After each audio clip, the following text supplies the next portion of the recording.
Welcome,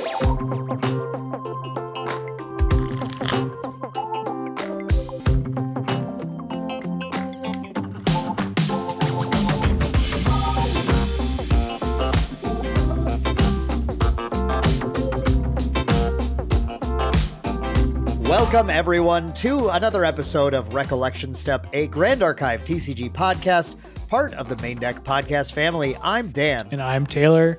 And Dan, welcome back to the States. I'm not even going to ask you what you played at Locals last week, because I know you weren't there because you had to do a makeup Thanksgiving with your family. So I played a round. You played a round. Yeah. I played a round with Water, Terra, Kongming. I don't even care what you played because, as Dave from Hot Rod would say, I'm just so green with a jealous rage right now that I didn't go to Aki, and that was. Yeah. I mean, that was my bad. Like that's on me. That's not your fault. But I mean, I'm still gonna be upset with myself and you and the world for a little while. That's okay. Yeah. We're back from Akihabara. This was my longest trip of the year.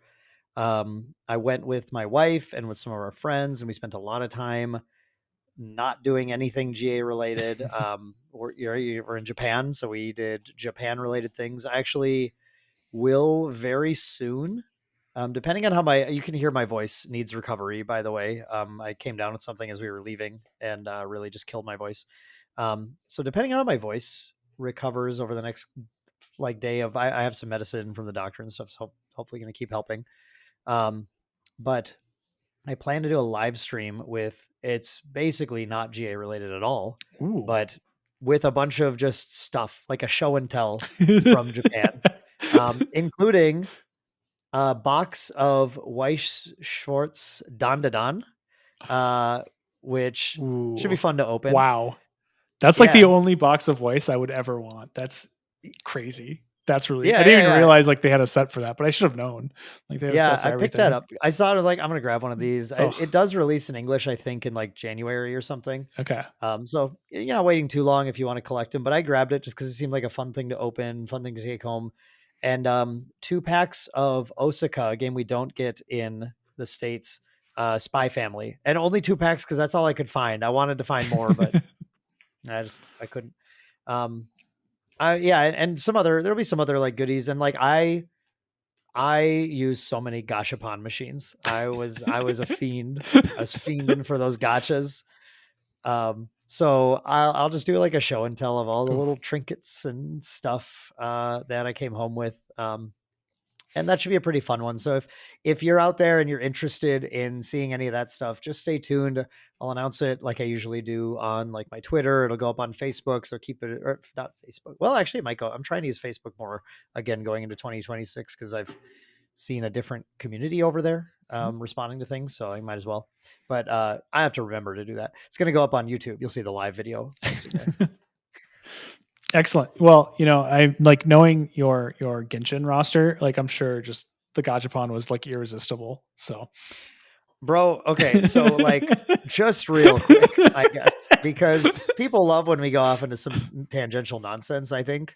But yeah, there was so Taylor and I like to dabble in the Genshin from time to time, and Taylor historically, as a Grand Archive player, definitely appreciates when we have the lady characters that are very strong, strong, powerful women in our lives. Yep. And right now there's a banner that's just not even two cool dudes. No, it's 2 lads. Lad is a very generous term for them. They are the 2 dweebiest twerps I've ever seen in my entire life. And Durin and Return of Venti. Oh my gosh, just horrible. And they just buffed Venti, and he's a sweet DPS now. And Durin is a sick support character who will make any of your cool lady DPSs super strong. And so I was whatever, I'm just gonna pull these lads because Venti's just seems really fun to have, and I like having Archons in the account. And Durin, I was I'm gonna go for constellations on Durin, which for people who don't play Genshin means I'm going to try and pull this character multiple times just to make him stronger. Because my thought process is the stronger I have him, then it's like I've made all of my other cool chicks stronger, right? And I'm like, okay, this is kind of a cool line. But Taylor, man, Taylor hates that idea. I mean, that's just more pulls that could go to like other cool characters, like, Yeah. and not even just like the women characters, like, Nouvelette's, he's gonna get a rerun here shortly. Eh, Spoiler alert, sorry eh. by the way, but he's like Wow, he's like leaks. an The actually cool leaks. dude. But like there's just so many cooler characters those could have gone to, and it's just like the generation that I witnessed the other night was just wild. Yeah. So like we sit together on stream and I proceed to just like do I go the first chunk of pulls like with nothing, but then I go like back to back 5 stars and then one break pull and then a 5 star. And I'm just like, I just whip through basically and get all 3 Durincons and Venti with 3 whiffs in between. Yeah. And it was like, I didn't even have that many primos saved up. But it was just like, it was insane luck. And we're just like, of all the banners, all the times to get the craziest luck, it's just pulling for the dweebs, as Taylor says. Like you could have picked any other banner and it would have been like so insanely better. And instead, this is the banner where it happens. Like I'm both like happy and like sad for you at the same time. Yeah, you know what I like to think though? It's like you don't get to pick when you get the luck, right? Yep, It's like yep. if I just saved it and then pulled on the RNG, the gachapon on Columbina the next patch or whatever, like who knows how it would have gone. It could have just been like absolute like pity limit whiff. Yeah. Pity limit. Like, miserable. ugh, gross. Yeah. Instead of like 4 or 5 stars in like what, maybe 100 pulls. It was 5 stars within 150, 60 pulls or something. Ugh. It was absurd. Well, it And was the more best than thing that, was, right? Because you had 3 Durans. that was before I went for Venti. I'm just thinking of the Yeah, Duran pulls. Then Venti was more normal, but the Duran ones were crazy. Yeah. But then it was the crazy thing about Genshin's mechanics is they have that, since they had last year, they added a mechanic where if you lose the 50-50 a few times, you build up a guarantee on your next 50-50. And so I ended this stream having moved that pity up to my next pull's 100%. Yeah. As of like, I'm like set. I'm like sick. I'm just You're gonna so chill good to now. go. Wait for my next character. I got everything I wanted. So that was nice. It's nice to win them sometimes. It's been a wild couple of weeks for Dan. Yeah, gachapons are a fickle mistress. Japan was a pretty intense, honestly a pretty expensive trip. All things considered, there's like some things I could say, like the konbinis in Japan are the greatest gift to mankind. They're insane. You walk 3 feet and there's a 7-Eleven here, a Family Mart here. There's a mini stop down the street and there's a Lawson down the street. And they're like all just within walking distance of each other. You get to like, you basically go there and you'll try them all. And then you'll like pick a side and you'll be like, yeah, I know I'm a Lawson goer. I don't screw with 7-Eleven. I don't need to go like, and they're all just so convenient. You can just kind of go to whichever one you prefer anyway. Well, do they have Dollar General? No, this is like so much better than Dollar General. Dollar General is trash. Never sponsor me, Dollar General. I will not accept your sponsorships. I will accept Lawson sponsorships. We will accept Lawson and FanDuel and DraftKings. And Uniqlo. Of course, Uniqlo as well. Which we did. We went to the flagship Uniqlo in Shibuya as well. What a time. Yeah, that was in Shibuya. That wasn't Shibuya. Sorry, not Shibuya. The flagship one is in Ginza. Ginza was where that was. And that it's like an 8 or 9 story Uniqlo with a cafe at the top, and it's pretty crazy. But yeah, anyway, sorry. The konbinis, you go in, you pay like no money. It's like everything's basically $1 to $2, and it's like they've got these bagged up fresh cut apples, grapes that were like insane. Sandwiches, hot and cold drinks. I was getting my latte, my usual morning latte every day, but I was paying $1.20 for it. and then whatever like bread thing I wanted in the morning or whatever. And that was how I did every day. And could get great energy drinks. And I was chugging these things called potions. I was told they're called potions from the guys at TM32 and Once in Love. It's just I don't know what it says. I wish I had a picture of it here. Maybe I'll if I remember I'll put a picture on the podcast. But it's like a little bottle that says some Japanese stuff and C, and I think it's got vitamin C in it.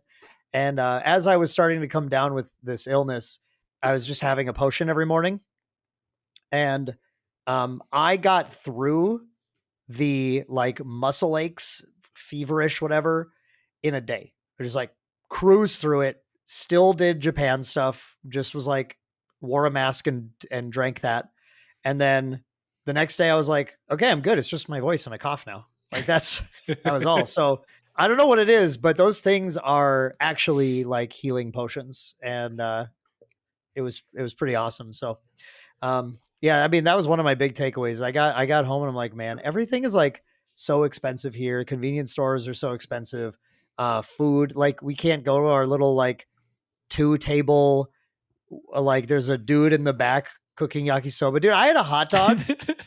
I had a hot dog made over a like a portable plug-in stove sitting on plastic milk cartons in the corner of this random Oh, a the building dream. where a lady was outside putting hot dog signs on the window. I walk by and I slow down and she says something to me and is like, come in, come in. I'm like, hot dog time, I guess. My wife and I go in, and then we're like, all right, I'll take a hot dog. And she's like, okay. And like goes and plugs in the stove. And I'm like, what the hell is happening right now? And honestly, it was amazing. It was so good. It sounds perfect. It sounds just completely like everything you would ever want. Yeah. I mean, there were so many, like, you know, we went to Kyoto, we saw stuff there, went to shrines. I took some really cool pictures. I think I posted all that stuff on Twitter. I was trying to keep up on Twitter for people who wanted to follow along. We did a lot of shopping, some incredible shopping. The prices of everything, because of the yen to dollar exchange, everything just felt like so good. Probably did too much shopping, frankly, but it was like my wife was there and we were like, I was trying to treat her a little bit because it was a long trip and it's been a long year. She's been so patient with everything that I do. So we were doing all that stuff, really just trying to have a good trip out of the whole thing. Um, and yeah, then obviously Ascent happened, and Ascent was crazy. Hopefully you all went and had a chance to watch some of the stream. Had an incredible time casting with Freedom and Hiro. Really fun casters to work with. Can we just talk about Hiro right now? Because like that can. dude is so goated. He made the stream so much fun to watch. There were some like comments that he was a little too loud, and I completely disagree. Like the dude just killed it, and he like hyped everything up, and like it was actually a really nice change of pace, because normally streams are good and the commentators are good, but like the most you're getting is just like a little bit of like kind of mild excitement, right? Like there's a little bit of hype, but it's reserved, it's professional, which, you know, sure, professional's good, but it's just not like, it's not the same as like, you know, getting into the sports world. Like when Dak Prescott, I don't know why I used him as an example. He's like such a bad quarterback right now, but when he throws a touchdown pass for like 60 yards, right? Like that's hype. That's so cool. Like that's awesome. And like the announcers just get into it. And Hiro's kind of like the first announcer we've had doing that here, and or at least that I've seen. I might have missed some other ones, so I'm sorry if I am not giving somebody the credit they're due. But like Hiro just did such a good job and just hyped everything up so much. I'm excited to see kind of like if he gets some more casting jobs, because that was dope. Yeah, that was my first time casting with both of those, and it was definitely like with both Freedom and Hiro, it was a very different approach to our sort of chemistry that I had to do for each caster, which is cool. Like I think that's I like having a variety of different voices. And Freedom was a lot more reserved and analytical, a Mhm. lot like I feel like when Valk and I cast, we have a similar thing where like, okay, I take the role of like bringing up the hype and then allow either Valk or Freedom to come in and give some analysis and stuff. Generally taking more point on doing play by play, even though I personally believe in TCGs, it's never one person play by play, one person analysis. Yep. It's very much a collaborative effort.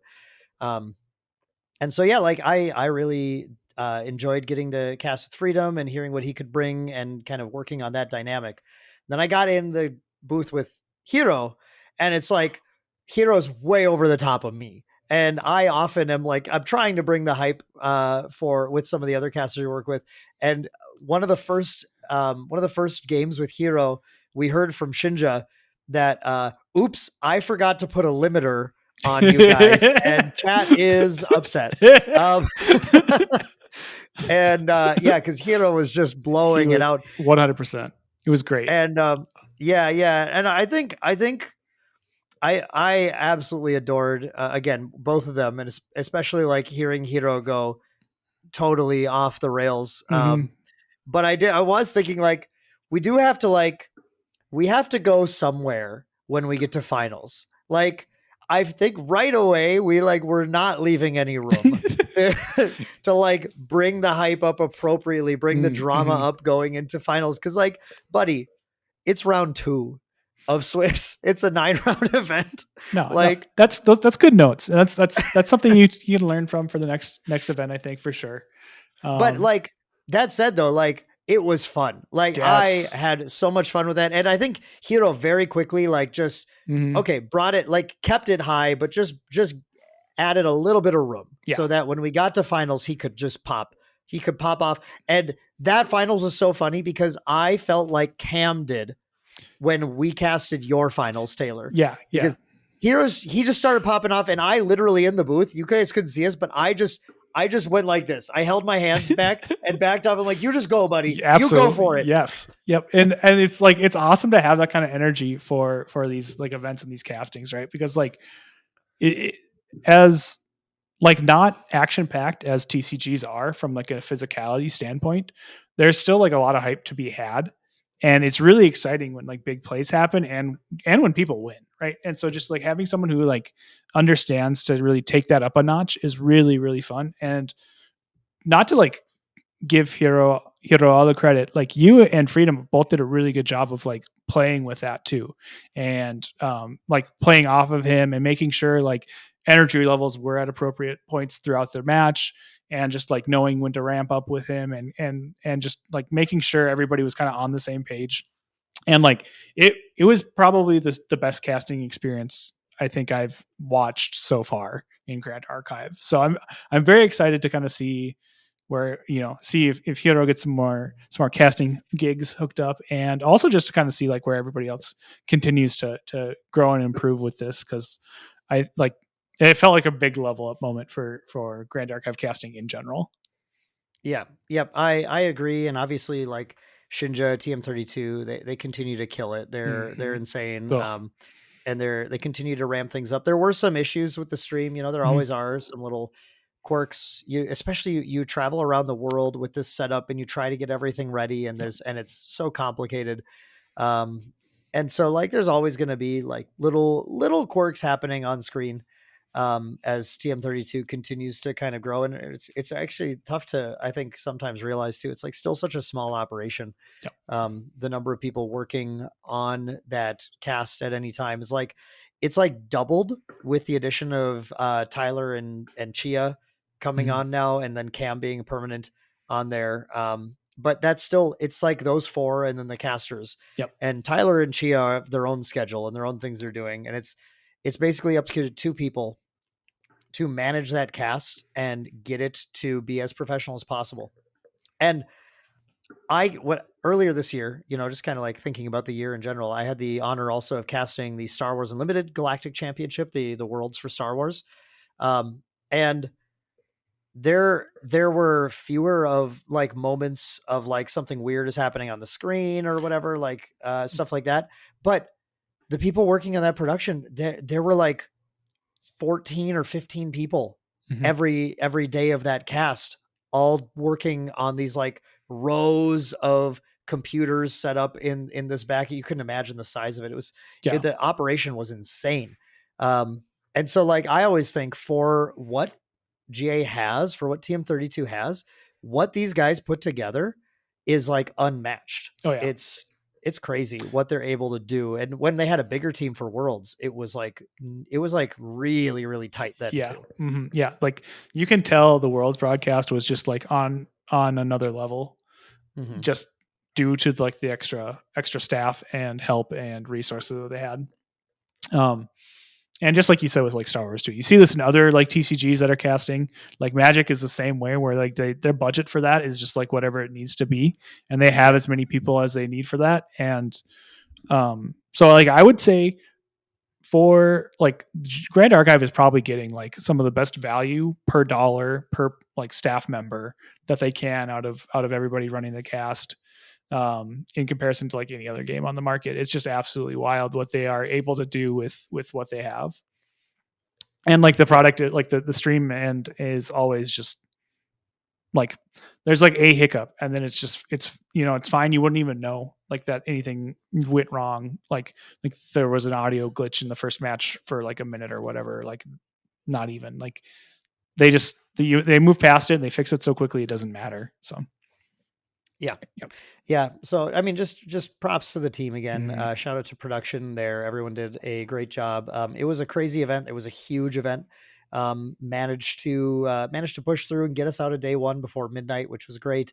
Day two, we then had a 314 player regional, excuse me, side event, which was pretty sweet. And day two went really smoothly overall.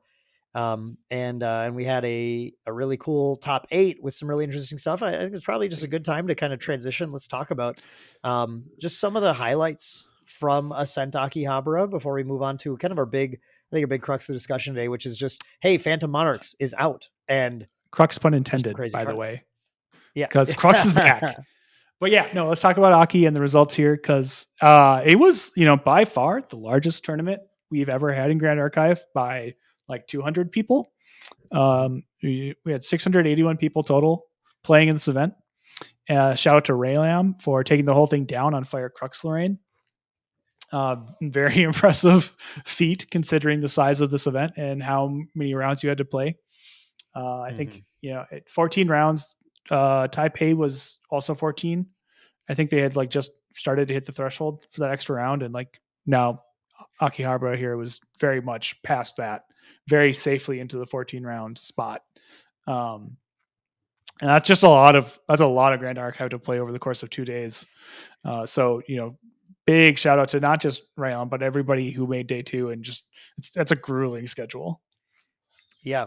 We had also just on the main deck team, we have to shout out. We had our 2 day twos at this event. Yeah, there was a lot of like, we didn't have too many main deck members there actually, but there was some heartbreaking defeats of some greats like Perfy and Stevo who didn't make it to day two, but instead our only day two members were 2 of our players who had never day two in Ascent, but they did it at Aki instead. So shout out to Kevin or Ash, who's kind of the lead on the side deck project that we have running as well.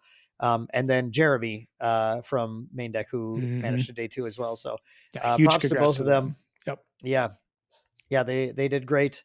Really cool to see that. And then and Raylam, man, like Raylam won this, and it was not an easy gauntlet to get through. No.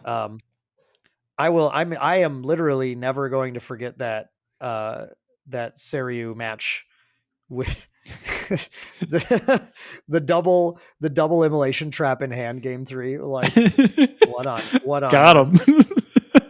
Yeah, it's just it was a gauntlet too, because it wasn't like there was like one deck of the tournament either. Like the meta was incredibly diverse here. Like Fire Crux I think was the kind of the standout, the most popular deck, but past that they just pretty much everything under the sun saw representation. And Fire Crux itself I wouldn't say like overperformed. It potentially even like underperformed just compared to its representation in the event. But I mean, we saw everything from Crux Lorraine, Crux Merlin, Saveryu. We saw a bunch of cool decks we're going to shout out later.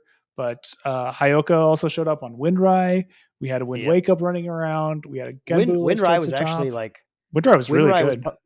Chess Club was on Windrai largely at the event, and it was like it looked like a pretty good pick going in. I just need to correct something really quick too. Sorry, that game was Owly versus Hoi, so that wasn't Raylam. I had mixed up my cruxes, but it still was like that. Saryu is a matchup that it's really good into Crux. Yep. And if Owly didn't stop Hoi there, then Hoi might have stopped Raylam in the finals, because that was just it was crazy. Anyway, sorry. Go ahead. No. But yeah, so I mean, like, there's a ton of stuff. We saw Astra Arasana. We saw Agro Lorraine. There was some Agro Xanders running around. Tristan's, Suzaku's, like pretty much anything. Like the format is just so wide open and beautiful right now. You can just play whatever you want. It's great. You can tell that like the players who put a lot of time into the decks they were playing and like understood their matchups across the board were really rewarded, because like, you know, at this point, like matchup lottery kind of plays like into it a little bit, but at the same time, a lot of these matchups are still pretty tight, and you really need to know like what the key interactions are into each game and each deck to really like succeed over the course of a long tournament. So yeah, like, huge shout out to just everybody who like, you know, showed up to the event and made day two, and like you guys clearly put in a lot of work to figure out what was going on. Now, I want to shout out one deck in particular. I'm going to lead you into, Taylor, where we're going with this, though. I think this format, if we don't really have any more time to explore it, it's time for Phantom Monarchs. Yep. But if we did, I think this format has a bigger boogeyman than people realized. I frankly think that the Advanced Elements content creators, Nathan, concocted this Wind Umbra Diana that they topped with. And everyone else on the team, I talked to them several times throughout the event. They were basically saying, well, here's the thing, like Nathan's got the most reps on it. And I think this deck was matched so well into so much of the field that if we had a little more time to explore this and people started playing this deck and learning these lines and getting good with it, I think the format would actually have coalesced more around this Wind Umbra Diana. Oh yeah. We're going to talk about briefly talk about a few lists that were just kind of like standouts from Aki. This is the first one. Well, they'll be linked in the description. We're not going to put them up on the screen, but feel free to find those links, pull them up as we go over them. Exactly. Yeah. Unlike some of our other podcasts, I'm not going to do the editing to put the entire list in here. We'll just bring up a couple of key cards as we talk about them, but feel free to dig down there and check out the full deck list. But like, man, I have to shout out these Advanced Element guys, because this list, now we also have to shout out Foam, another content creator from TalkGA, because we had the it was my favorite stream matchup. That was so sick. Yes. Fire Diana. Foam is a well-known Diana main. One trick. Not even like doesn't touch anything. Not even just Diana, but like Cursebreaker Diana. He plays the Duststalker Cursebreaker hybrid. Going to Duststalker when it's time to double taser shot, Creeping Torment you to win. And then going to Cursebreaker when his hand sets him up to do curse breaky things. And his deck is designed to be able to do that. And that was the wildest. That was the wildest match. Yep. Where game one, that wasn't Nathan. That was another member of the team. I'm blanking on which one it was. Excuse me. But they went up with the deck and just went to Duststalker and shot Foam first and put the torments on. And Foam just cracks back, goes Cursebreaker, break the curse, murder you. Yeah. The next turn. Like, wow, that was crazy. And then game two, Foam goes for a calculated risk play, just hoping that the Wind player didn't have the interaction into the turn, didn't have the stifling, I think, or didn't have the D-guide to punish. D-guide to punish is what it was, I think. Yep. And then he had D-guide, and then went Duststalker and double tormented when he was still like level 1 or something. Yeah. We're like, yep, no, it's done. It's toasted. Yep. Yeah, that match And was then insane. game 3 though, like I will never forget this. Here's the thing, like the card I'm going to put up on screen right now is Rapid Reload. And I That was never would have so expected to wild. put this card on the podcast right here. Oh, We got to talk about why Rapid Reload is insane, goated but we card. do. Absolutely It's goated card. Foam makes another calculated risk, but this was a huge calculation. This was a great play. Foam does another slower turn, ready to like setting up to go off next turn, and holds back enough influence to reduce to Ash. And we're talking on the casting stream, we're talking about all the like lines, the parts where he can reduce, but Foam wants to go for a simple play. He brings out the bullet. Foam wants to reduce the bullet. And so that happens. His opponent goes for the I'm going to go to Duststalker. Here's the taser shot. I'm going to shoot you. And in response, Foam reduces the bullet. And then he goes, okay, Rapid Reload it. Load it up, kill you. Oh, yeah, because the bullets, they all have renewable. So that when they are, if they would go to the banish zone, they just go back to material deck instead. And so foaming reduces the bullet, the taser shot, it goes back to material deck, rapidly reload for free to get it back, put it in the gun, make the attack. It was so bonkers. And like two reloads in the side. Yeah. And he's like, oh, I have one. Yep. Just cool. Perfect. Exactly what we need. Literally right wins the game because of Rapid Reload. Mm-hmm. Like unbelievable. Yep. Yeah, like, there were no words. It was one of those moments casting where like, okay, wow, I don't even know what to say. That was just incredible. It was oh my gosh, it was so wild. Just I didn't realize Rapid Reload like would just be free at level 3, but efficiency makes it that way. And I mean, obviously that's what efficiency does. But like I didn't realize nobody plays this card, right? Because like first of all, nobody plays Gun Diana. It has not been seen at all really since ALC, and it was so many people were playing Fire Diana at that point and not Wind. Like Rapid Reload just is not, it's been completely under the radar. And just remembering that it exists and getting it out for the event here and having that ready to go is just so powerful because like, yeah, just Reduce to Ash is going to be like, it's very played right now, right? It's very, very heavily played. It's in all of these Fire Crux lists. It's in a lot of the Fire CL lists, just because like you need to kill Censor. And so they've all got it around anyway. And just like the only real interaction you have with Diana in those decks too, then at that point is reducing the bullet. So just getting it back for free is so powerful, obviously.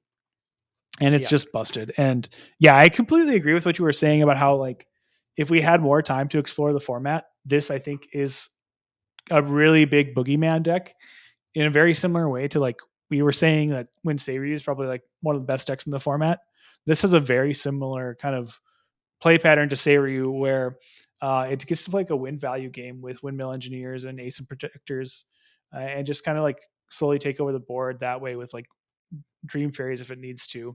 But it can also just turbo up to 3 and do a ton of damage just out of nowhere with Shadow's Twin and Taser Shot because like pretty much every deck right now in the format is going to level 3 except for Wind Wake Up. So Taser Shot just does so much work. Yeah.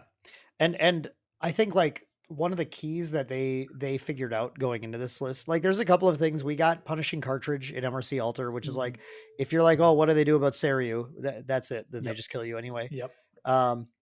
They also did the Focusing Round Baby Green Slime lines just to have part of that value engine. So it's the same thing as Seiryu having a Forest Cake Baby Green Slime engine. Yep. But the huge innovation here was just going all in on this concept of Dungeon Guide with Displace and then even Sylph's Envelopment as 2 more copies of Displace in the deck. So they're able to just like, when we all the way back at Worlds last year, we saw Limelight playing Fire Diana, and Limelight crushed Lenny Boy round 1 because he just opened double D guide both games. This deck has 10 dungeon guides effectively. If you find 1 dungeon guide, then you only need to find 1 Displace, 1 Sylph's Envelopment or whatever, and you go to level 3 as soon as you want to. You just go to it.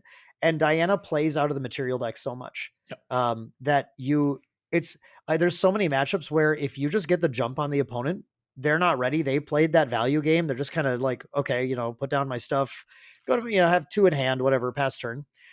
You go to 3 and then you just gut them, taser shot them. Like what can you do at this point? You have 2 creeping torments on you, so you can't really draw extra cards. Yep. You can't level. I can just keep shooting you every turn, making it worse and worse. And the deck now plays 3 Regal Inquisition too. So it's like, okay, what if they interact with you? Well, they can't. I'm gonna Regal and then shoot. Yep.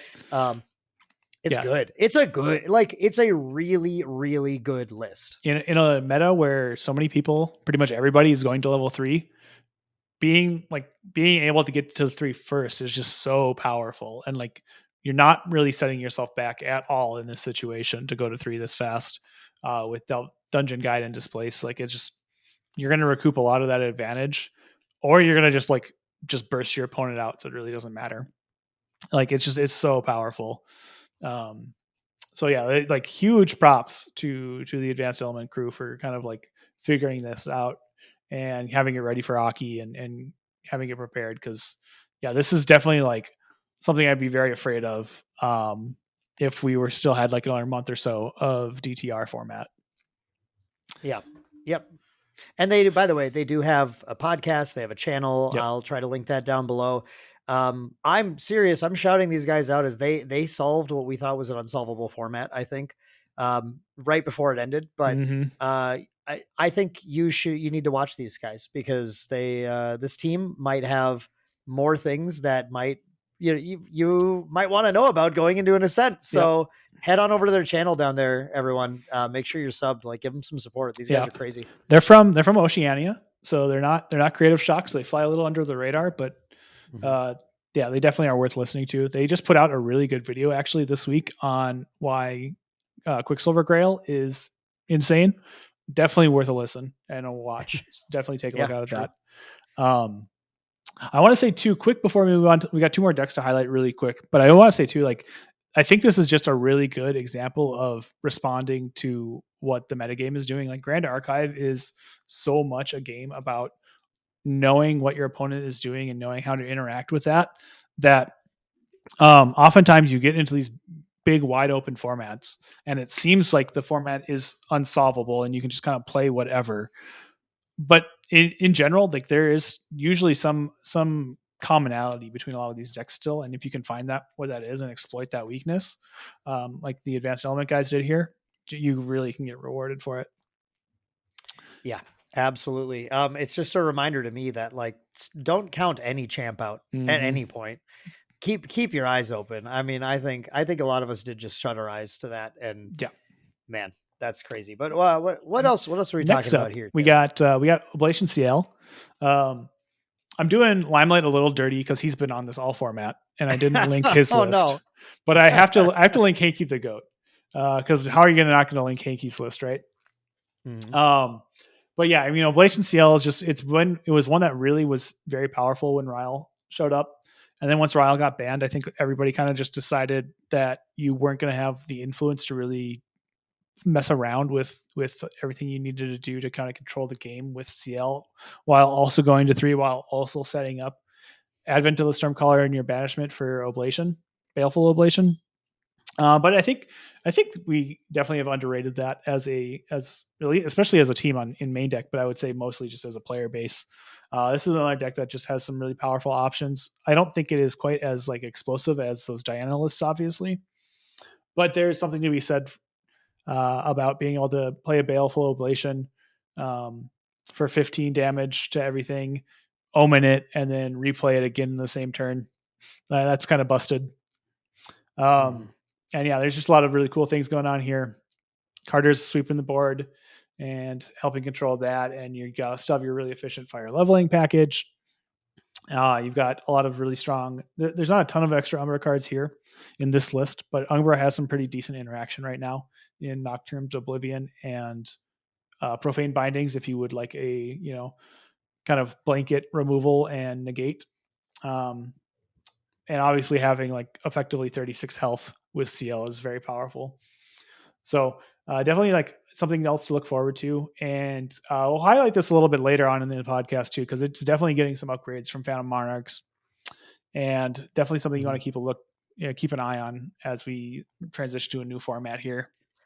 Yeah, this is on high on my list. Oblation CL Yep. going into Phantom Monarchs is high on my list of decks that I think competitive players need to have in their gauntlet, Mm-hmm. either be testing or testing against. It's really in Phantom Monarchs gaining a lot of decisiveness now. It's gonna win if it gets its combo off. Mm-hmm. Um, One of my takeaways from the event in general, from not just the CL list, but even from like the Crux list we're seeing play now, is the return of Escape the Wreckage. It's been a while, buddy, but kind of got retired after Slimes, Yep. and now people are finally realizing, you know what? When I escape the wreckage, my dungeon guide or my fluffy shopkeeper or whatever, um, I'm just I'm just up That's a so lot of high, value. so far. Really, the big thing we saw was escape dungeon guide was like that was kind of everywhere, Mm-hmm. and it is just basically removing some of the loss of influence from putting the dungeon guide down, um, while preserving the tempo gain Yep. of leveling. And that can't be underrated, because when you get to 3, having that 1 or 2 extra cards in hand it's a world of difference, in your ability to interact with the game and influence the outcome of the game. Mm-hmm. Um, so I love that. I love that Henke's got 2 of that in here. Henke's also a 2 turbocharged gamer, Yep. which I gotta respect. Always have to respect that. Big fan of like playing more than one turbocharge for sure. Such a powerful card. Like if you're including one, you want to see it. So like might as well include a couple. We might see a little bit more of that too with Unmake Duality coming up in Phantom Monarchs, popping Mhm. your Looking Glasses in the same way you'll pop a Power Cell with Turbocharge here. That's another thing. Just maybe consider playing 2 or 3 of those instead of just a single one. Ooh. But yeah, Hinky wasn't the only player that was playing Oblation. It was or like Hinky and Limelight weren't the only players playing Oblation. There was a good amount of them Yeah. in day 2 as It was well. actually So popular. yep. So definitely something to keep an eye on, especially since it's going to get better with these upgrades. And then last but not least, we have Killadis playing Water Carp Song Aetherwing Diana. Um, so this is just like kind of a level 1 Diana list that is playing a bunch of really strong Aether charges and playing Ranger Strides and Crystalline Archers to just deal a bunch of like range damage very quickly. And you've got some decent disruption because you're water. So you've got like tactical retreats, you've got fracturizes, you've got frostbinds and other negates. So you've got a lot of good things going on there. This is just a very efficient list. And the kind of the more I've like played around with it, the more it's felt similar to like Wind Wake Up. A lot of that is just because you have Ranger Strides and like Diana hits for a lot the same way a lot of like Wind Wake Up allies will hit for a lot with stacking ranged. But Killadis too is also playing Cheshire Cat, which again, like now you get to double up on the Ranger Strides and get ranged 8 just from that, on top of what other ranged bonuses you can find. And it's just a really powerful, aggressive deck. And if you're not worried about Crystallized Destiny, then there's not a whole lot of other things that are stopping you at the moment. So it's pretty easy to get around a lot of the taunters in the format currently. I want to highlight that I think a lot of the decks that perform well right now. I did talk about this during the cast during the stream of Akihabara as well, but um, decks that are doing well in Grand Archive have a thing in common a lot of the time, which is a robust routes to winning the game. Yep. The decks that are always, we're seeing them perform time and time again, are most of the time because they have both some combination of attack and non-attack damage, attack and spell damage, whatever, or they mix up the routes to win. Genbu is mill and spell damage and attacks or whatever.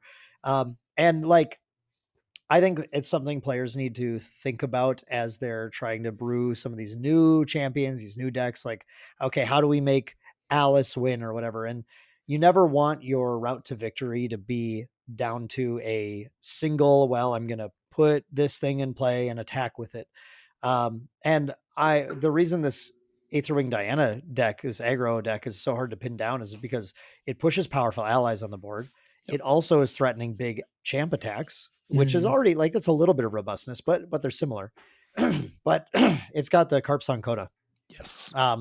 And Diana just finds a languid toad troll, puts in the graveyard, and then says, "Neat. Now I have 6 damage spells at fast speed that I can use. And so like if they do Crystallize Destiny, you can just go, neat, I'll just do 6 to you now or whatever, or like Yep. just kill you here instead with Yeah. that. You have a lot of options. It's very easy to find Troll Toad too, and you're glimpsing 6 to 12 cards maybe off of Aqua Yeah. Mirage Whisper. Like that's a lot of your deck, and you cycle through it pretty quickly. Yeah. It's a good list. Honestly, we've seen this list taking regionals constantly. Yep. It has only topped, I think, one Ascent this season. I think there's only one that it was actually in top in. But this maybe one of the more underplayed decks in the metagame because of all the water decks. This has been the most consistent performer. It's just so threatening. Yep. There are decks that can stop it, but not always. It just puts so much on the board. Like I was playing Tristan into this at Niagara, and like it was a tough fight. It's just there's so much turn after turn that you have to just keep stopping, and it seems like they never run out of gas. It's just it's constant pressure from them with like the Phosphorns and Crystalline Archers like pushing 3 and 4 damage each. They replace themselves, so it's like pretty easy to actually play the Aether Charges in your Recollection and get some extra actions that way too, because the Aether Charges are very inexpensive cards. So it's pretty easy just to like play a really high tempo game as them, as Water Diana here. I also want to shout out Neutral End or Amphi for winning the regional that happened on Sunday here. It was a 314 player regional, so by far like the biggest regional we've ever seen, and this is bigger than like most Ascents. He was also playing Water Diana. He's been playing that all season. I mean he's just been a Water Diana main for like ever actually. I played against him in Santa Clara, and he was on Water Diana there as well. So like he's just been rocking this forever. So congrats to him as well. He was playing another interesting or it's a similar list, but he wasn't playing Cheshire Cat. Was still playing Looking Glass for Ranger Strides. But just had a couple extra things going on. I think just had a couple extra pieces of interaction there. So now, Taylor, why did you choose? I'm just curious. I didn't Mhm. ask you about this before we started, but why did you choose to highlight? I mean, Killidus is great, but Zur actually was like the top seed in day one of Aki and did top the event with Aethering Diana as well. Was there something you liked more in Killidus's list? I started my search for cool lists outside of top 8. That's why. Well, this is in top 8 though. Zur was like the top seed in day one. Zur was killing it. No, I should have called out Zur's list here actually. Very much. I mean, this is very similar to Killidus. This is like very similar. A lot of overlapping cards here. Yeah. Definitely. I think it's overall pretty similar. Yeah. Yep. So I definitely should have called this one out. But yeah, when I was like searching for lists, I was like, oh, we can talk about Fire Crux Lorraine, or we can talk about Seiryu. And then I saw those two at the top of top 8, and I was like, no, I'll just start below that and get my list from there. So I didn't mean to pass over anybody in top 8 specifically. So apologies there for not shouting you out appropriately here. Zur actually, I'm sorry, Taylor just hates Malaysian players and is uninterested in highlighting your deck. Yo, I just realized Fractal of Insight added your profile picture on your player page. Whoa! Oh, that okay. Zur's got some kind of potion or something. What is that? I don't know what card that is. No, that's an Astral Shard. Oh, that's Astral Shard. Yeah. Oh, yeah. True. Okay, wait. Which? So this was something Omnidex at Akihabara during the closing ceremony. They unveiled that they have added profile pictures to Omnidex, and it's all just like card images that you can get randomly. They're all like divided into rarity, like normal cards, except the rarities don't line up. So go check that out if you haven't checked it out yet, because you get like a new one every week, and you miss last week's if you don't claim it. Like you just don't get it. So make sure you go do that. But Dan, which ones have you gotten so far? Anything like any standouts? I got so everyone starts with Cry for Help, the little bird with a knife. Yep. And then I unlocked Unyielding Wraithguard as my first one, which is an uncommon. Then I unlocked the Automaton Drone token, the pink hair girl. Oh, good one. That's a good one. And then my most recent one, I've forgotten. It was another common. Mhm. I'm on automaton drone still. I can't remember what the other one was actually. The champions are the URs, Yep. largely from what we hear. So I've seen some people. I saw Jin unlocked. I like seeing people share these on Twitter. It's really fun. I love this update. It's such a fun, just little feature that all the players just kind of get excited for. Now you're trying to It's very collect your cool. different profile pictures. There's also one other part to the update. They added frames based on various things, like your you have a frame based on your level, your champion level or whatever. So if you're like diamond rank or Yep. platinum or whatever, you get a thing. And there's two people in the world who have a very, very special frame. Taylor, do you want to tell anyone about that? Yeah, there's a special frame that you probably won't be getting outside of one event per year for the world's winner. They get a special frame for that. So Yeah, yeah, you and Glenny Glenny and I boy. both have one now, so that's pretty Mhm. sick. I did get Rye for one of my profile pictures as a UR Really? Manor Weaver. Yeah, so Oh, wow. that was like, that's okay. Like, at least it's not. I would have preferred like Lorraine or Merlin, but at least You it's, got the dude. I yeah. know. I know Well, how you it's are. We not talked even about this already. it's not even You the got the dude. dude. It's not even the dude. It's just like I would have taken Jin. Jin's cool. Yeah, Jin CL, is cool. CL as well. Hmm. But at least it's not Mordred, right? So Well, Rise a dweeb, right? he is a dweeb. He's very much a Yeah, see, dweeb. Yeah, we're back to exactly. the Genshin conversation again. That was a very poignant Yep. conversation to Way have to today. bring it all back. Yeah, Dan, before we get into, we've like really, I think, used up distorted reflections at this point, right? Like it's been exhausted. It's been a good time. toss it aside. It's We love gone. it. Yep, It was an excellent set, top tier set. Looking back on it, I think probably best very set fun so set. far. It was great. But as we move on from distorted reflections and we look towards the future, why don't you let our listeners know how they can help support the channel and the podcast? Yeah, absolutely. You can head to jwwcards.com, which is the store that supports us and pays my mortgage and all those important things. Um, you can definitely support us there by heading over to the website and placing your next Grand Archive order or pre-order on the site. Pick up some main deck sleeves while you're there, or a main deck wallet, and just have get what you need for Grand Archive from the site. We should still have plenty of Merlin decks and PTM boxes available on the website as well. I think we had a pretty healthy order this time after after running out of DTR. So if you need more of that, go there. Otherwise, as soon as RDO we have enough information to put pre-orders up. We'll have pre-orders up for RDO. And you can get on Radiant Origins, because you're probably not going to want to miss that setup. Oh It's going my to be gosh. pretty crazy. If like Lorraine doesn't make a comeback in Radiant Origins, I am going to crash out. Like it's not going to be pretty. Oh, All right, but anyway, yeah, that's in the future though. We're going to talk about Phantom Monarch now and kind of how bonkers this set looks as well. This looks to be a very, very good follow up to Distorted Reflections. I've been very excited by a lot of cards that have shown off. So I think we're gonna like just talk about some of the hits that we see coming out here. Um, some of the cards that I think are gonna are liable to make an impact here in the format as we move forward. And if it were up to me, I would start with the whole Merlin Recollection deck, because I think Merlin is really insane. I think she's got a lot going on there. But we're gonna highlight, I think, what is maybe the most powerful like Merlin card in the set in Labyrinth Jeweled Opus, and we're just gonna start there because this card is bonkers. This is. Do you got anything, Ben? You want to lead into I that at all? know. It's No. just, Okay. that was more like, yep, this card's crazy. This card is insane. It is a 7-cost Water Exalted Unique Fantasia Assassin spell. Class bonus costs 3 less to activate. So your brand new shiny Water Merlin Recollection deck is playing it for 4.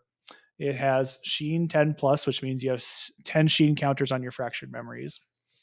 Your champion has Spell Shroud and Stealth as long as they're awake, and an opponent with the most cards in their memory has 6 or less cards in their memory. So they have to have 7 or more cards in order to actually start attacking you without True Sight or targeting you with spells.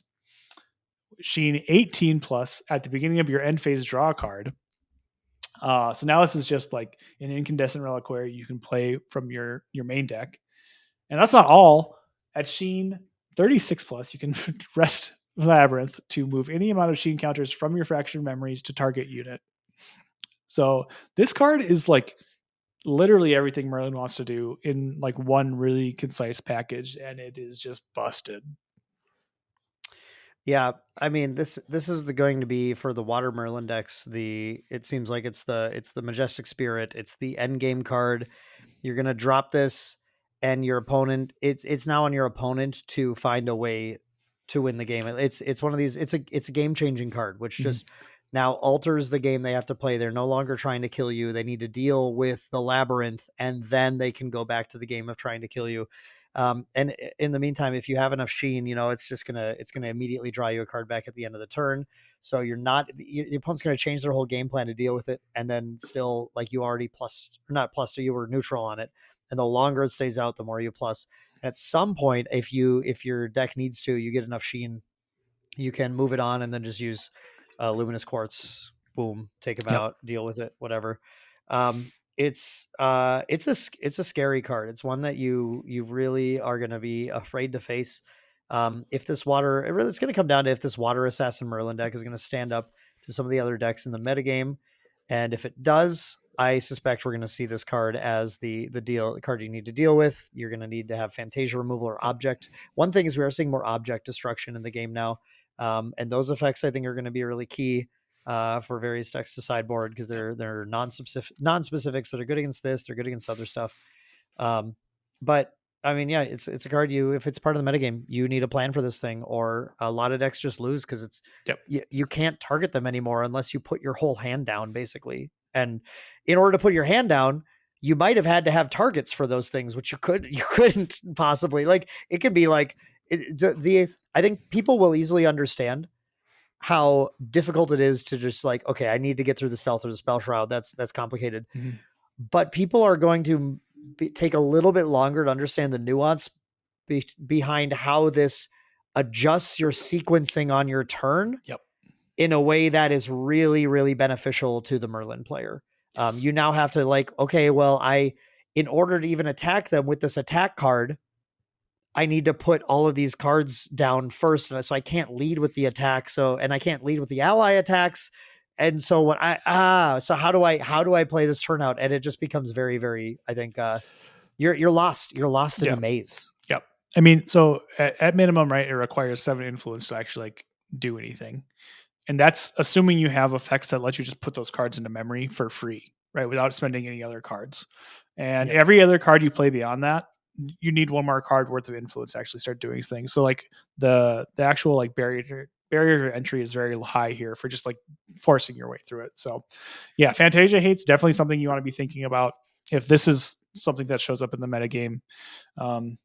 There's plenty of like other reasons to be playing Fantasia Hate right now too. Like we've seen Razor Gale come back a bit. Tristan obviously is still hanging out. So like, it's not like you'll be wasting slots, but just one more reason to pack it if this shows up. And then I also want to point out from what we've seen so far, like Genshin is nothing. You can't really play this unless you're at Merlin 3 anyway. And like, you don't want to go to Merlin 3 unless you already have 8 Sheen. So like, it's only 2 more.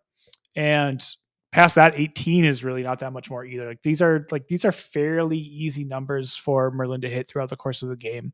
So like for the most part, these effects are gonna be online when she plays it, especially the 10 plus. The 18 like might require another like turn to turn on, and that's fine. But like she's like, it's just this is gonna come down and it's gonna be active, and you're gonna have to deal with it. So you just be prepared for that. If, like Dan says, she's hanging out in the metagame. So yeah, cool card though. Really, cool. Really exciting. Yes. We're going to talk about one of the cards that surprised me the most that this was even printed. I think it's very exciting. It's a very powerful card. Teardrop Diadem. Mm-hmm. This is a material deck card. 3 memory cost. Water Exalted. So many Exalted cards in Phantom Monarchs, but I'm here for it because they're really just pumping up these level 3 strategies, and we'll just hold on to that idea for just a second as well. Yep. But this one for water decks, I mean, they're vibing this because remember how Lost in Thought got banned? So actually, now Lost in Thought is just a material deck card that you play. It's 3 memory cost. You can only pay for that using floating memory, but then it has the ability to banish it and then draw 3 cards into your memory. Which is like, now we're looking at these water decks. We're looking at Genbu. We're looking at, even like, we're starting to look at things like Astra Diana again and be like, hang on a second, like you just deguide to 3, fire off your bow, get a bunch of float, and then go to the next turn. And we'll just draw 3. Like, we'll just Yeah. you build up so fast suddenly that these level 3 decks are now like this. This is the thing. What we've been talking about for so many episodes of Recollection Step is that the reason people play fire level 3 decks is because fire gets to, through its natural mechanics, its color pied mechanics of drawing and pitching cards and trying to pitch float and everything, would get to 3 and get to play the game more than other level 3 decks. Now we talked about wind decks that have started to find these routes. We're talking about that with the Diana deck earlier, which is really good. It's got its own way of doing it, of playing these things and playing allies that are neutral and then returning them and bouncing them and doing all that kind of stuff. Very windy. Water had Lost in Thought, except the problem is we just sat on one and then just did Lost in Thought. Mm-hmm. Teardrop is the answer. It's the card that now says, okay, cool, just go to level 3 and then Teardrop, and now you have a hand. Now you can play the game. I think this is a brilliant design. This is just what we needed. It's the replacement for Lost in Thought. It's very fun. It's very powerful. There's still tons of interaction. We'll talk about some in this episode still. But it's a card that it is the reward to playing a water level 3 deck now that we have desperately needed. Yep. Yeah, this is going to feel like really great. Like you brought up Astro Diana earlier, like you get to level 3 and you're like, what do I do with all these weaving mana streams that are clogging up my graveyard now and not doing anything? Well, boom, here you go. You are going to draw 3 and you're going to put 3 Aether charges into your Aether Wing, and it's going to be insane. It's going to be so good. Insane. Genbu loves this, obviously. Like any water deck worth its salt is going to have a really good time. To a free level 3 and then all my float I randomly milled from Genbu. I just, turn it into draw 3 cards. Easy. What? Easy. Like even something, if you can like get like old Merlin Kingslayer set up to get a bunch of level counters, and then you tie Diviner into a bunch of floating memory and then get this for free that way too. Like there's a lot of options across water right now. And this is going to be busted as heck. And speaking of other like level 3 cards that are busted as heck that are drawing you cards, is also Lost Providence, which is the new divine relic from the set. Lost Providence is a 0 cost, Norm Exalted, Regalia item, Cleric Spectre artifact. It is Divine Relic. It is also hindered, so enter rested. But you can tap it, rest it, and banish Lost Providence to draw a card. So on its face, it's like a Grand Crusader's Ring, except you have to wait a turn to use it. However, its last ability is that you may activate this card from your material deck, and if you do, it enters the field ephemeral. So what that means is you just get to play it during your main phase if you're level 3 and have it enter in as it normally would. Still going to be hindered, still going to be rested. It's ephemeral now, which really doesn't mean anything except like if your opponent suppresses it, or not suppresses, actually it'll come back if it's suppressed, right? Because that's banished. Yeah. But if they, suppressing, actually it comes back non-ephemeral. If they dematerialize it, it'll banish, right? Not go to your material deck. The big thing it does is it means you can't just like, your Merlin deck doesn't just get to go, okay, cool, activate this Ghost of Pendragon a million times. Yes, exactly. Yep. Because if you try to ghost it, then it's going to banish. Yes. Yeah. And you don't get the draw right away once you're at level 3, right? You have to wait a turn.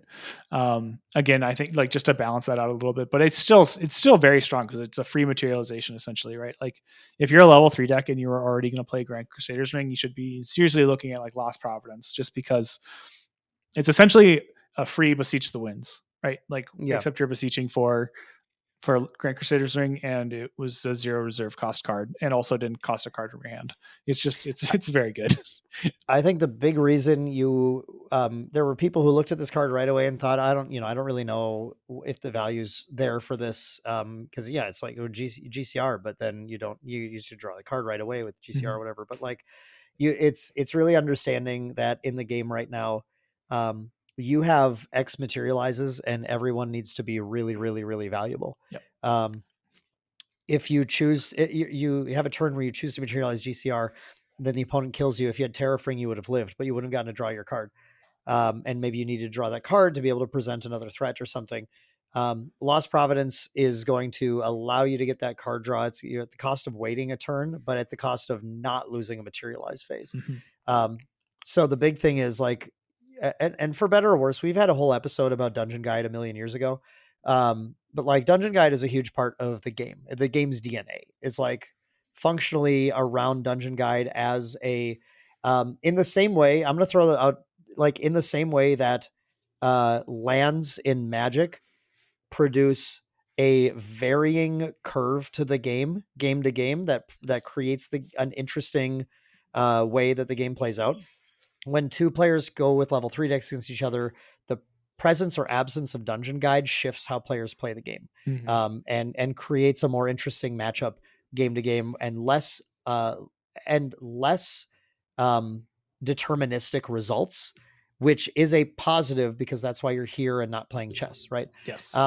And Lost Providence, anytime you get a Dungeon Guide off, feels unfair, like unfairly good, like in a, I think not in a bad way, but like just like really warrants that Divine Relic slot, because you just go D Guide, bring out Providence, next turn materialize the thing I want, plus draw a card, like materialize Diadem plus draw a card is like, that's like insane gaming. Yeah. That's I I plus two. underrated the card right away. I said it was good, but I was like, I think it's pretty niche. I think it's pretty widely applicable to level 3 Oh yeah. decks. Actually, Mm-hmm. I think it's a really, really, really good Divine Relic.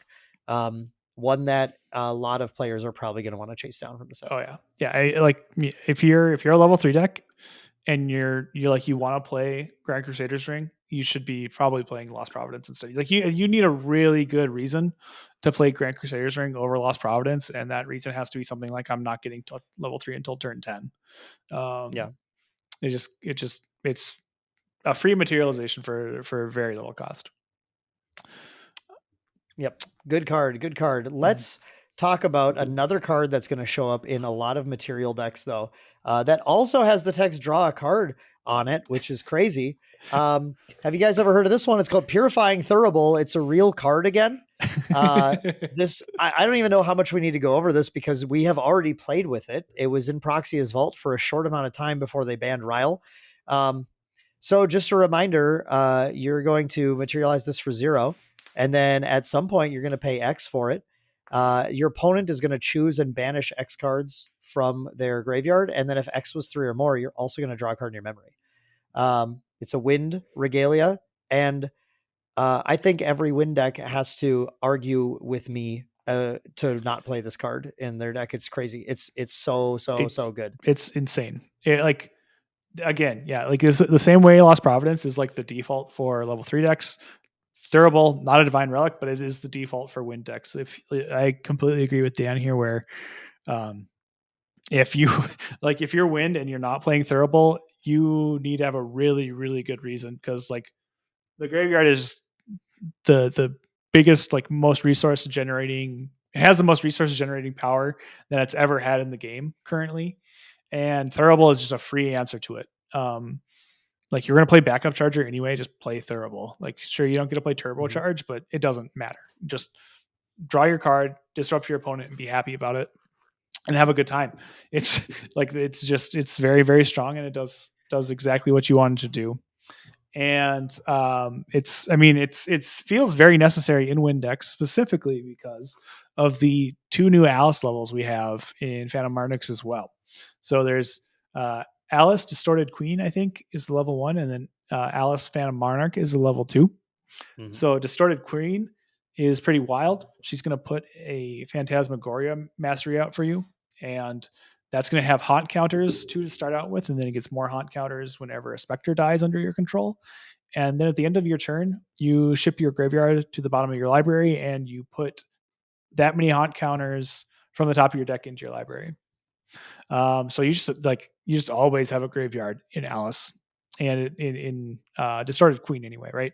And she's very strong. Like, it's that kind of advantage is really hard to like quantify without playing a game, because you just like, what does that actually mean? Like, milling cards is like, we've all seen it be effective with Genbu, but when the cards you're milling are all specters that have ephemerate and liminal guides, and they all have floating memory and stuff, like you just start generating a ton of advantage.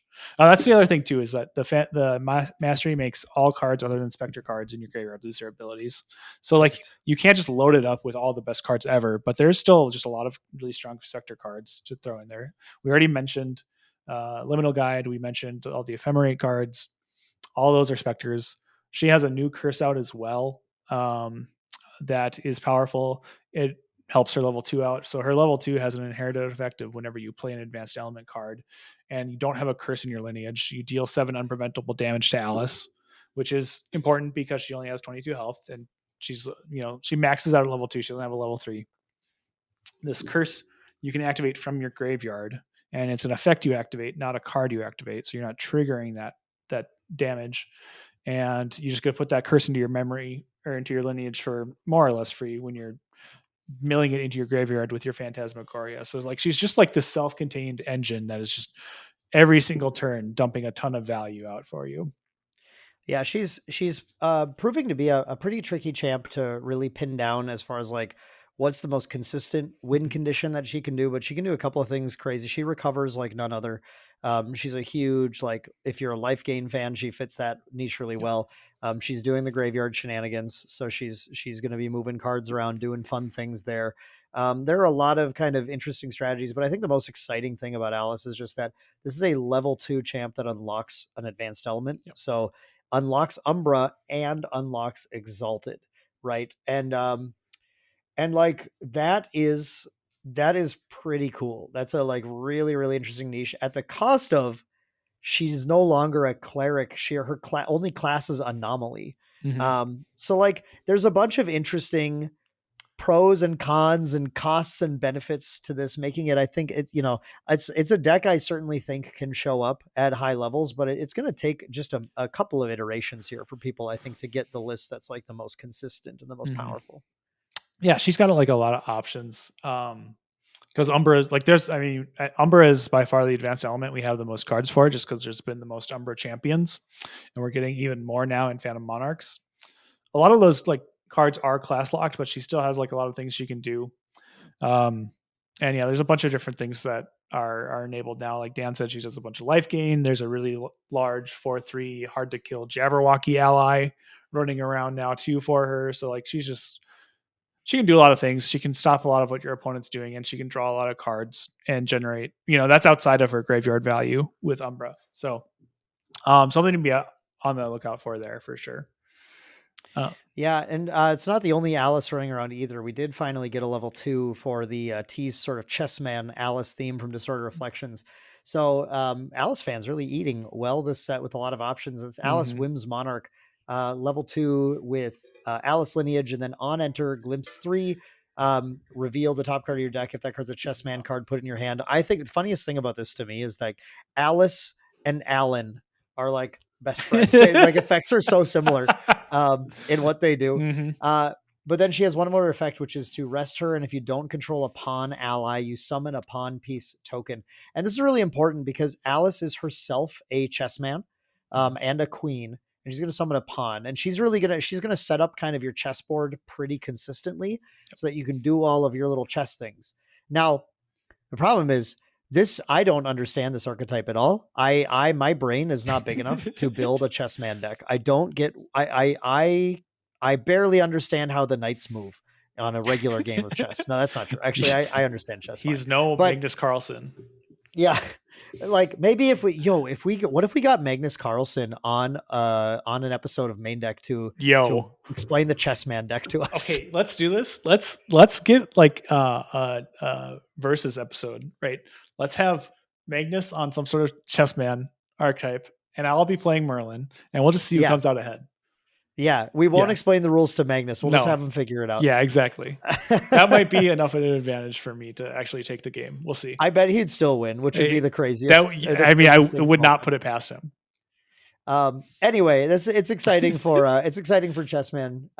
People who are really looking forward to this archetype. It got super fleshed out in this set. There's so many things to play with now. I don't know where to begin, but brewers get going, because I'm sure there's something cool here. I mean, I think like honestly, just like an allies variant with all the new chessman allies and a couple of the like commanded will cards, or a couple of the command cards, I should say. It's like looks like it's fairly like strong just in general. Like these are good allies; they have good effects. And with Alice summoning a pawn piece every single turn that a lot of your other chessmen are like interacting with in some way or getting buffed by somehow, like that's just a lot of value. Like I think even though it's a 0-2, the like it's pretty easy to underrate um, the value that pawn piece provides. You have things to sacrifice them, and I think that's the idea. Is like she's just Yeah, going to keep making pawns, and you sack them for the other effects and buff up your other stuff. And it's just like I said, it's so many moving parts, yeah, and I don't know what's happening here. Help! I just want to shoot my Aether Wing. It's the only thing I want to do right yeah. now. However, actually, there's one other thing I want to do right now, and that's play CL, because Foe Awakening might be the strongest card in the set. Like, period. It might be. Yeah, this is another one that's like incredibly easy to like underrate and just overlook, because like on its face it really doesn't do anything at all, right? So it's a 0 cost fire card, fire action, guardian spell, fast speed. It has the new keyword interdiction, and this is the only card in the set with this keyword. Interdiction is as long as this card's activation is on the effects deck, players can't have opportunity. So what that means is like as soon as this card is played and its costs are paid and it's on the stack, just it's there. It's It like resolves. it. Well, it might trigger some things. Those triggers are going to go on the stack, True. but True. neither player can get opportunity still. So those triggers Yes. will resolve, and then Foe Awakening will resolve. And what's going to happen is CL bonus: discard all cards from your hand to memory, then banish up to 2 cards from your graveyard. Put an omen counter on each card banished this way. Until end of turn, card activations you control can't be negated. So Foe Awakening itself cannot be negated by card activations you would play because you can't gain opportunity. You can't have opportunity. And then once it resolves, it's going to make all of your other cards you play that turn unnegatable, right? And so at first glance, it's like whatever. You just discarded your hand in memory. What are you going to play that could possibly matter? Like, how are you going to get the cards to play? But the neat thing about this is it's fast speed, right? And it costs 0, which essentially means it is a free like counter spell for all of your opponent's negates, or any of their other things that would like mess with whatever you're playing. So let's say you have a big ol' attack and your opponent has a frostbind and you want to play your heavy swing. You play your heavy swing, you play your Foe Awakening. Your opponent cannot frostbind while Foe Awakening is on the stack. Foe resolves, and now your heavy swing cannot be negated by frostbind anyway. And that's just like the base, most simplest way you could play this card, because that's like on its face what it's supposed to do, right? But there's like just so many other things you can do because of the way interdiction is worded, where like the stack all of a sudden is like very powerful and really hard to interact with now. You can like threaten a lot of things. Like maybe you just play the heavy swing, right? And you let your opponent throw the frostbind out and see what they do. Well, when they throw that frostbind out, you respond to the frostbind with Foe Awakening. And so now you've effectively like negated their counter spell by like waiting to react to them. You've made them play a card and waste those resources instead of just like saying, no, it doesn't matter. And there's just so many other ways to go about this, on top of also getting 2 omens out of the deal, which might not matter if you're not level 3 yet, but if you're level 3, CL's ability is going to trigger twice and deal 2 unpreventable damage to whatever you want twice, right? So like that on its own is like 4 damage for free off of this too. And then of course you can omen Full Awakening and play it for free from your omens at some point using any of the numerous abilities CL has to do that, which is just going to be more omen triggers later on down the road, but also like just having access to other like ways to stop your opponent from negating your cards too. It's just like there's just so many things you can do with this. There's like This is a thinker is what this is. Like you need to be able to sit down and map this out. I think it took everyone. This was revealed at the Mhm. world premiere stream, and we were all just reading, and we were like this is either the worst card in the game or the best card in the game, and I'm not sure Yep. which one it is, because obviously the cost of discarding all cards from your hand of memory is really, really, really, really, really. That's like the biggest cost there can be in the game. Oh yeah. Um, that's like it. But when you start to realize that, okay, so this card answers incapacitate, frostbind, whatever, answers any negation effect, answers astral seal, answers whatever. Also, when you're at level 3, by banishing omens, this also becomes an answer to any spell shield like effect. Like we all know the trick, crystallized destiny, spell shield, whatever. Your opponent plays that to interact with your heavy swing or your baleful ablation. Then you go, cool, I'll let that resolve. And then in the CL decks, we're often going like pop the armoire to swap an advent for an advent in the case of the ablation, and then ping you for 2, and the shield, the crystallized destiny, whatever, takes the 2 as the hit because you already let that resolve, and then your ablation gets to go through.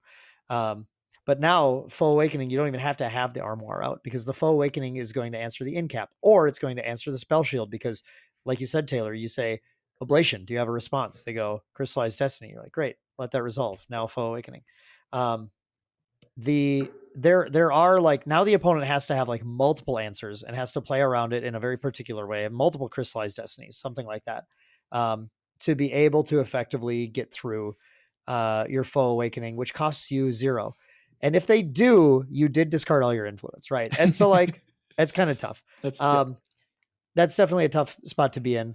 But at the same time, you at least got a bunch of unpreventable damage out of the deal. And like, I can see some like weird CL games grinding to the end where the opponent's just like, I don't know, Foe Awakening, and then deal for end of turn, omen it, then activate CL, Omen Bringer, level 2, release, play Foe Awakening, banish 2 more, deal another. You dealt 10 unpreventable that turn. Yeah. Like, that's for, I mean, you lost your hand in memory, but like it was for 0. Right? That's like kind of It's kind of crazy. busted. So I mean, like if you like discard like a Foe Awakening to like a Creative Shock or something, or you get it into your graveyard somehow, or omen it somehow early in the game, right?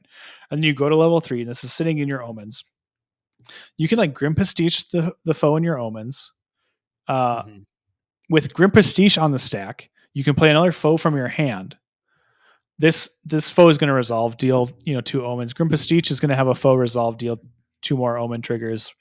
You can still lineage release the original foe in your omens for another 2 more triggers. And if you have like another armoire or something, you can swap some things around again, because at the end of turn as well, you can still put the foe you played, into your omens with CL and start that whole stuff happening again too. Like there's just so many options and so many lines to deal so many damage just from creating omens with foe, and some of these other things that Yep. like this is even before taking into the account a heavy swing or a baleful ablation or anything like that. Like And also we're unlocking some new lines with cards like Devotion's Price and Butler's Augury, that are like cards that allow you to draw a bunch of cards based on your omens, where you can play those cards and then respond with your Foe Awakening, pitching your hand in memory, but then getting a bunch of omens built up, and then immediately you make your card draw spell, you make your Devotion's Price, for example, unnegatable, which is mhm. the big flaw to it, is the opponent could negate it after you pitch 2 to it. But then you draw back up to 5 or 6 cards or whatever. And now you have a turn where you can't be negated. You might have hit 6 omens. You have that Omen Bringer release available. You still can play your things. Like, that might even just be a new line to explore with CL that on its own can be really powerful. So like, I I feel like at this stage, and this is, we're recording this the day before release, and there's plenty to explore, and I'm happy to be wrong about this, but no card in this set reads to me as just decisively powerful as Foe Awakening. I feel like this is the card that takes CL and pushes him possibly above Crux as a fire level 3 deck to play, like just the choice. Yeah, I could like out of all the cards we've talked about so far, Foe Awakening is the one where I'm like, this is, if something's getting banned from this, then it's this card. And I'm the guy who hates to talk about like banning cards right away, but I'm just like, I think the raw power level of Foe and like the way it interacts with the game in ways we haven't seen before is just on another level. And I'm not saying it should be banned. I'm just saying this card Yeah. is very, very powerful. and like it's something you should be like looking at and figuring out how to break, because there's a lot going on, and it's all the cost is like high in that you discard all your cards, but also the cost is low because it's free. It costs zero. Like whenever you see zero on cards, like these are things, and they do things like this. Like that's stuff you need to be taking a look at. Yeah. Yeah, card is just nuts. Card is crazy. So that was a little good heated discussion, Taylor, but why don't we just calm things back down again, but as we head towards the end of this episode. We're gonna go from what I think is the most underrated card in the set to the most overrated card in the set. Ooh, yeah, I know you have a take that's a little hotter than a lot of people right now. So let's talk about Calming Breeze. Mm-hmm. So So Calming Breeze, go go for for it. it.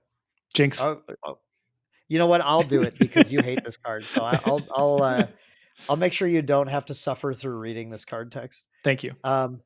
This is a Calming Breeze is a 2-cost fast speed action cleric spell reaction. It has until end of turn. If 3 or less damage would be dealt to your champion, prevent that damage with a level 1+ floating memory on it. Wind. Did I say it's wind? It's wind. It's wind. This is a card that is going to provide early game prevention, holding off damage. A lot of damage sources are able to be held off by this.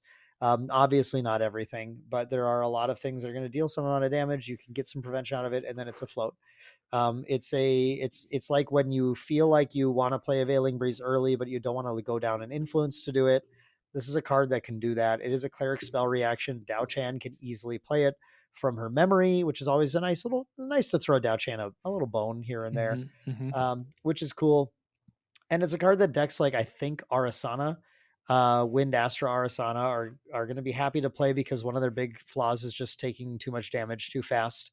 And she's very chill because she's just trying to banish any random cards to level anyway. So just take less damage, banish it for float going to 2, and then deguide to 3.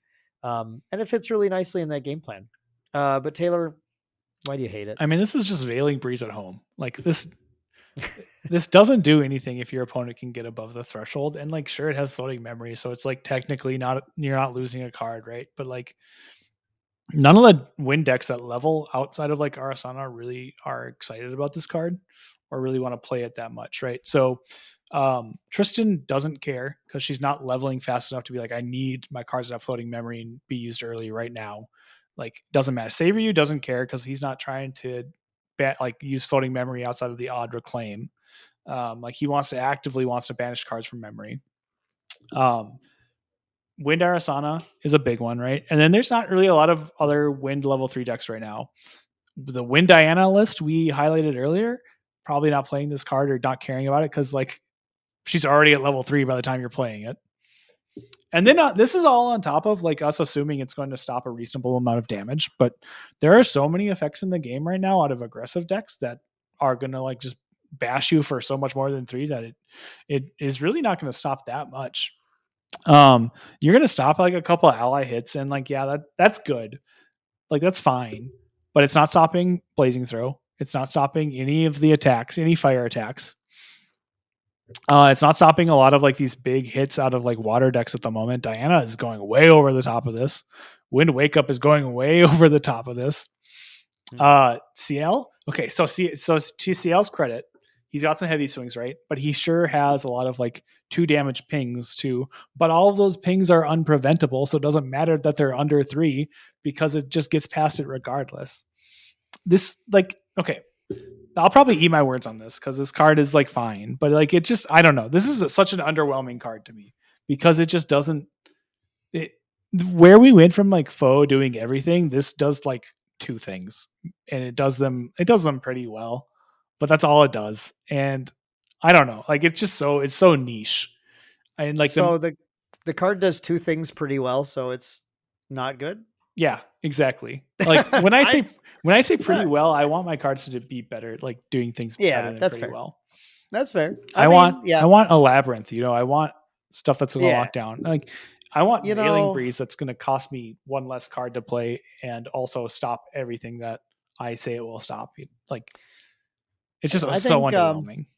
I think I think I'll give you this, that I think the hype was higher when people read this card right away, because it's really easy for people to not consider the ways that your opponents will play around that effect. Mm-hmm. This is the type of card effect, you read this and you immediately think of best case scenarios. And in its best case scenarios, yeah, I mean, cards kind of cracked. Like if your opponent's got all 3 power things, they're like, darn it, you stopped 9 damage from me. That was crazy. And then you got to float. That obviously that's really nuts. The opponent is definitely going to have ways that, though, that they're just going to push, or just they're playing Crystalline Archers and stuff. Yep. But I mean, there's still lots of things. There's still the Frostworn Paladin beats Genbu, raw Genbu damage. Like, there are still going to be, like, like we said, these Chessman allies. I don't know what they're doing exactly, but it's maybe sometimes 3 damage, or like, I mean, just think about Aeson Protectors, Sadies, things that are cracking in and pushing damage from random decks. There are going to be, I think, a decent amount of games where this card is going to say recover 5 float, which is like a slightly better fast cure. Yeah. And fast cure is a pretty solid card. So I don't mind saying that I think this is a pretty solid card. It's going to be a boon to the decks that want it. And I mean, by God, Dao-chan just needs everything she can get anyway. So feel free to just give her something. All of our wind clerics are like going to town right now. Arasana loves it. Wind, Dao-chan loves it. Wind Alice, baby. Wind Alice, maybe loves it. Yeah, maybe the Chess Maindeck. I don't think so. So I do think if Wind Allies was still a deck, I would be very excited about this card. And I think it's good to play into Wind Tristan as well. Like for you, like Sadie, Ace of Protectors, Black Market Brokers, stops them. Even like Shadow's Claw with Ominous Shadows, right? Outside of Shadow Strike, this is great. But the applications where it's actively something you want to play at the moment are just so low. The amount of those is so few that I'm not excited about this card. I think most decks that are wind would rather just have Veiling Breeze, because you just don't care about the floating memory. I think the idea is, if you want this card, you're playing both of those. Like, your Veiling Breeze is your end game, and this is your early game. You should, I think that's the concept, right? I don't think anyone's going, I'm going to replace my Veilings with Calming, because you're just going to lose now. Yeah, 100%. Yep. But yeah, it's like, if that's what you need to do, because you're like, your level 3 game plan is how you win, and you just need to get there. I think it's something that people are going to slot just to try and shore anything up, really, that they can. Yeah. And it's going to be reasonable for that. So, like, of all the cards we talked about, this is probably the one we're the most tepid on, but it still is a card in a set full of a bunch of really good cards that is, I think, going to have an impact on the metagame. Probably not as crazy as some of these other ones, but it's a card that people are going to play. Yep. And that said, this was just like a smattering of PTM cards, but like there's so much. There's like so much more. We didn't talk about any of like the non-water Merlin support, and like that all looks really cool. We did not talk much about like just the other general support in the set, of which there's a lot. Like there's a lot of sick cards running around here. Yeah. But alas, we don't have time. It's already been an hour and a half. We were joking that this is going to go on for an hour and a half, and it did. And I need to rest my voice a little bit. So, Taylor, I think you need to get us out of here before we talk about the entire Phantom Monarchs set. I mean, we have to save some for the next episode, right? Like, yeah, we'll be back. Our normal schedule, we should be back next week. We'll see if that actually happens. I want it to. It's on Dan. Nope, it's good. We're good. We're good. Excellent. But we'll probably be diving into like just everything Phantom Monarchs at that point. We can leave to start reflections behind us. I don't know if we'll leave it behind us too much. I think a lot of the decks that were good in this last format are going to still be pretty good.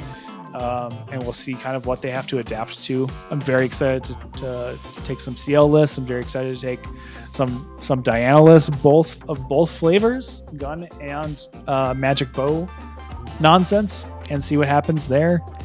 I'm very excited to start talking some Merlin, assassin style instead of Kingslayer. So we will be back next week with some takes on all of that. And until then, I hope you guys have a great week, and we will see you in the next one. Bye, everyone.